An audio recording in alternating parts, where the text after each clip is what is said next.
Bien, chicos, buenos días. Seguimos con nuestra antepenúltima o penúltima clase. A ver, ¿cómo podemos organizar el trabajo de las semanas siguientes? Nos quedamos en el estudio de la ilustración española. Vamos a ver cuáles son las corrientes estéticas y literarias que caracterizan la ilustración europea y luego vamos a examinar las características típicas de la ilustración española en literatura. Podemos distinguir estas corrientes principales a nivel europeo. Por un lado, el clasicismo teatral francés. Los mejores representantes son Corneille, Racine y sobre todo Molière. ¿Sobre qué se funda? Se funda, por un lado, sobre la imitación de los clásicos. Por otro lado, esto sí es un elemento de novedad con respecto al teatro anterior, sobre el respeto a la razón que lleva a estos autores a definir una profundidad en el estudio de los caracteres que, por ejemplo, no era típica de un autor como Lope de Vega. Si ustedes se recuerdan, hablamos de una hiperproducción lopesca de más de 1500 comedias que le impedía a Lope de Vega un estudio profundo de los caracteres de sus personajes. En estos autores franceses no es así. Por otro lado, otros elementos que tenemos que subrayar es que en el clasicismo teatral francés se llega a se vuelve a una separación de los géneros. Ya no se habla de tragicomedia como en el teatro barroco español, sino que el género trágico y el género cómico vuelven a separarse. Aunque estos autores siguen escribiendo en versos, se va lentamente hasta un estilo sencillo y natural que en la segunda parte del siglo XVIII y al comienzo del siglo XIX llevará a los autores europeos a escribir un teatro en prosa. Esto es bastante evidente, ¿no? Si en la visión clasicista el teatro tiene que reproducir la realidad, tiene que reproducirla en todos sus aspectos. Y dado que nosotros en nuestra vida de todos los días no hablamos en poesía sino en prosa, esta será la marca característica del teatro de finales del siglo XVIII y comienzos del siglo XIX. En Italia es un poco diferente, ¿no? En Italia el teatro se funda sobre el neoclasicismo puro. Goldoni va a renovar la comedia del arte a través de la observación de la vida real. Y este es una vertiente. La otra vertiente es representada por Vittorio Alfieri, que escribe tragedias fieles a las reglas aristotélicas del teatro clásico. Entre las más importantes podéis recordar Saúl, Mirra y todas las que habéis sin duda estudiado con la profesora de italiano.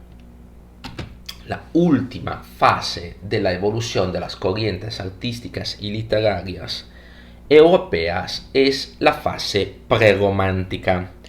El prerromanticismo, sin embargo, se declina de dos formas diferentes si pensamos en Francia o en Alemania. El mayor representante del prerromanticismo francés es Jean-Jacques Rousseau. En sus obras se trata sí de apasionamiento y emoción, pero la estética prerromántica no se ha todavía impuesto como será en las obras de Goethe. Entonces, se recuerden en las obras de Rousseau el apasionamiento, el estudio del apasionamiento y de la emoción, la visión de la naturaleza como bondad, y eso ya es un elemento diferente con respecto a los intelectuales ilustrados franceses que veían la naturaleza como una enemiga. En Goethe se hace un paso adelante. La literatura alemana del prerromanticismo es caracterizada por emociones violentas y por las descripciones de una naturaleza llena de pasión que va a abrir el paso a la estética prerromántica del Sturm und Drang. Desde un punto de vista político, con la llegada de los Borbones a España, después de la Guerra de Sucesión Española de comienzos del siglo XVIII, Francia empieza a influenciar la vida política y cultural española. La influencia de esta manera empieza la práctica del despotismo ilustrado.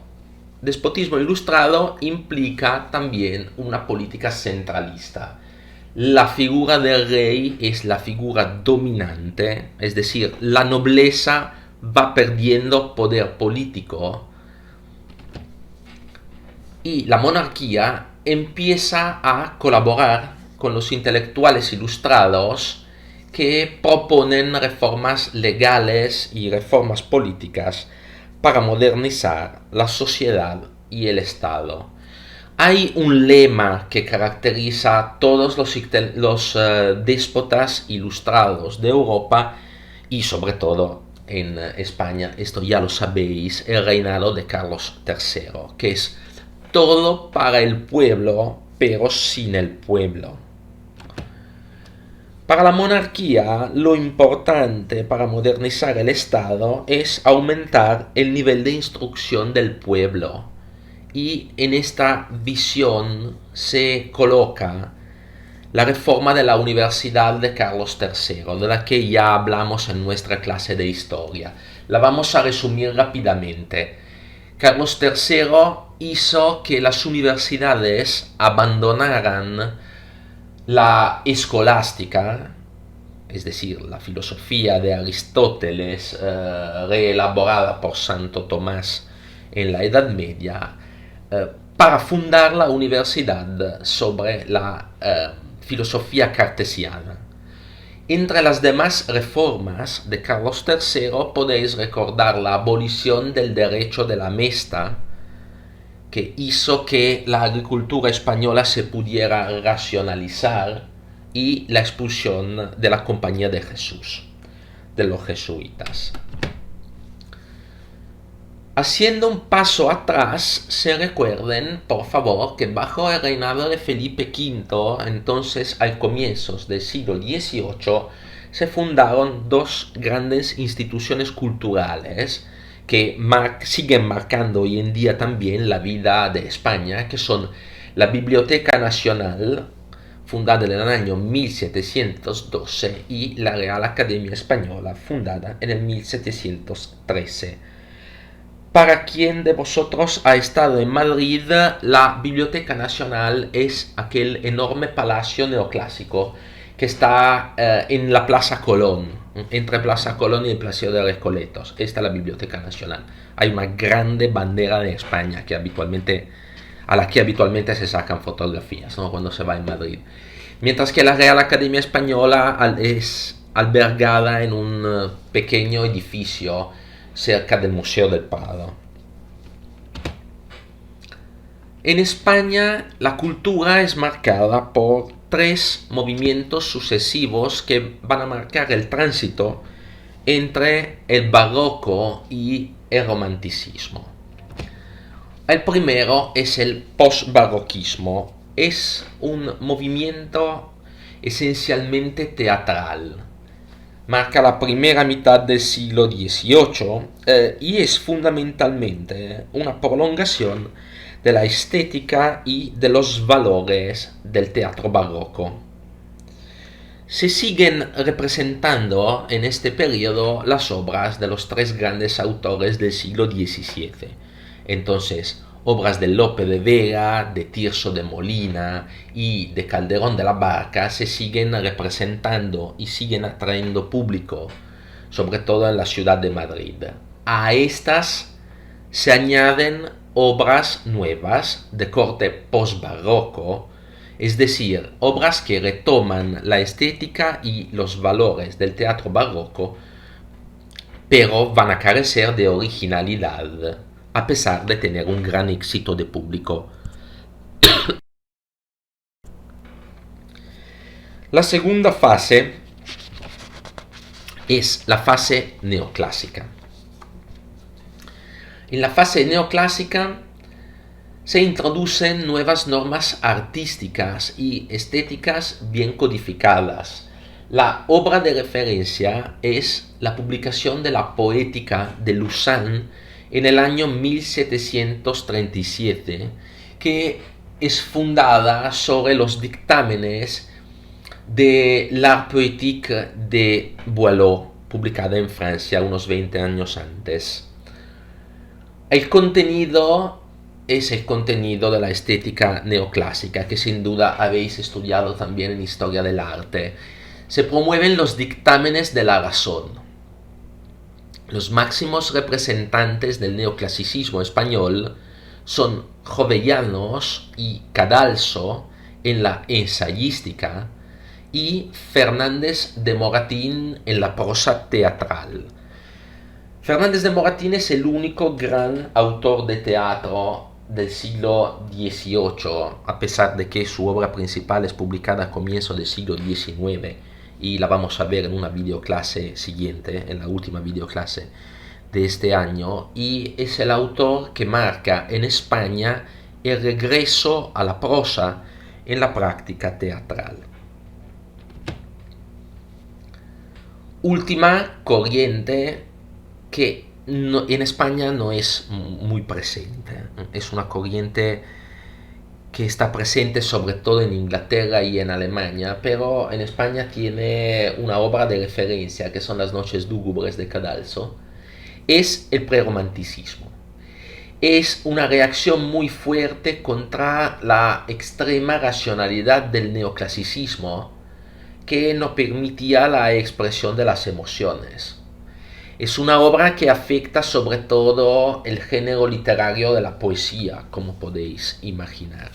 La veremos esta también en el análisis de Las noches lúgubres de Cadalso. Os dejo y vamos a terminar la videoclase de hoy con la figura de Benito Jerónimo Feijóo, que era un intelectual gallego. Había nacido en Ourense en el año 1676. Tuvo una vida muy larga por su época, casi 90 años. Murió en el año 1764. Entonces prácticamente atravesó de forma perfecta la transición entre la ética y la estética de la edad barroca y la de la edad de la Ilustración. Era un monje benedictino. Y su trabajo es importante porque trató de divulgar las novedades científicas. Defendió la crítica fundada en la razón, aplicándola al saber transmitido por la tradición sin base científica. Entonces, su objetivo era el de eliminar los elementos de superstición popular del culto religioso. Por ejemplo, se opuso con gran fuerza a los elementos populares que estaban presentes en las hagiografías, en las vidas de los santos. En su trabajo tuvo un particular afán en la idea de europeizar a España. Es a lo mejor el primer autor español que entiende que España se va alejando del resto de Europa y que sufre de un atraso ideológico y económico. Todos sus ensayos, la mayoría mejor de sus ensayos, están contenidos en esta colección de obra que tiene por título Teatro Crítico Universal. Es una colección de 118 ensayos de temas diferentes que fueron escritos entre el año 1726 y el año 1740. Abarca un conjunto de temas y disciplinas enormes. Por lo tanto, podéis imaginar que estamos en presencia de una erudición a menudo bastante superficial. Una persona no puede ser experta de todos estos temas y de todas esas disciplinas El Teatro Crítico Universal reúne ensayos sobre filología, sobre física, sobre matemáticas, ciencias, filosofía, economía, derecho, religión, literatura, geografía y varias otras disciplinas. Entonces ya estamos en presencia de una forma embrional de enciclopedia. No estamos todavía en una visión enciclopédica como la que será propia de Diderot y d'Alembert, que ya vimos en la parte de historia general de la Ilustración, pero ya nos vamos moviendo hacia esta dirección. En el Teatro Crítico Universal, Feijoo se preocupó de corregir la superstición, aunque, siendo un fraile, nunca llegó a plantearse dudas sobre el dogma católico. Estamos en presencia de una actitud escéptica, entonces, solo moderada. No va contra la religión católica, sino contra los elementos de superstición que están presentes en la religión católica. Es importante también porque, siempre Feijoo, es importante también porque es el primer autor español que aborda el tema de la igualdad de los sexos. Entonces forma parte a todos los efectos de la genealogía del feminismo en la cultura española. Su estilo es un estilo sencillo que es influenciado por el estilo de los enciclopedistas y los pre-enciclopedistas franceses. Bien, la clase puede terminar aquí. Os dejo siempre las diapositivas en nuestra carpeta compartida en Google Classroom. Entonces podéis sacarlo de allí.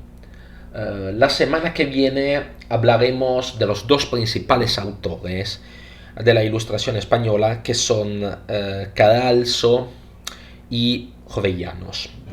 Si sobra tiempo, vamos también a dar una clase en vídeo sobre Leandro Fernández de Moratín y sobre el teatro ilustrado español, con el tiempo que os va a servir para preparar la última prueba oral del año. Bien, os deseo un buen día y una buena semana.